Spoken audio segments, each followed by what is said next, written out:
गांव के किनारे एक घना जंगल था। उस जंगल के बारे में लोगों का कहना था कि वहां एक विशाल और रहस्यमयी सांप रहता है। जिसने भी उसे देखने की कोशिश की, वह कभी लौटकर नहीं आया। लोग डर के कारण रात के समय जंगल के पास जाने से भी कतराते थे। रामू गांव का एक जिज्ञासु और साहसी युवक था। उसे उन कहानियों पर विश्वास नहीं था। उसने ठान लिया कि वह इस रहस्य का पता लगाएगा। एक दिन सूरज ढलने के बाद वह अपने दोस्त मोहन के साथ जंगल की ओर चल पड़ा। दोनों के हाथ में मशालें थीं और दिल में एक अजीब सा उत्साह। जंगल में घुसते ही अजीब अजीब आवाजें आने लगीं। पक्षियों की चीख और झींगुरों की आवाज से वातावरण डरावना हो गया। चलते चलते वे एक पुरानी टूटी फूटी मंदिर जैसी जगह पर पहुंचे। अचानक रामू को लगा कि कोई परछाई उनके पीछे से गुजरी। तभी एक जोरदार सरसराहट की आवाज आई।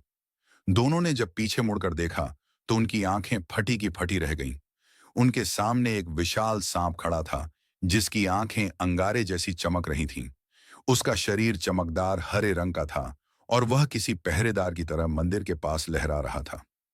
रामू ने साहस करके सांप से पूछा, तुम कौन हो और यहां क्यों रहते हो? आश्चर्य की बात थी कि सांप इंसानों की तरह बोल पड़ा, मैं इस मंदिर का रक्षक हूं। सैकड़ों साल पहले इस मंदिर में एक महान साधु तपस्या करते थे। उनकी शक्ति से मुझे अमृता प्राप्त हुई और मेरा कर्तव्य है कि मैं इस पवित्र स्थान की रक्षा करूं। जो कोई लालच या बुरी नीयत से यहां आता है, मैं उसे जाने नहीं देता। रामू और मोहन सांप की कहानी सुनकर चकित रह गए। रामू ने विनम्रता से कहा, हम सिर्फ तुम्हारे रहस्य को जानने आए थे। हमारी कोई बुरी नीयत नहीं थी। सांप ने उनकी सच्चाई को पहचान लिया और बोला, तुमने साहस दिखाया है, इसलिए मैं तुम्हें जाने देता हूं।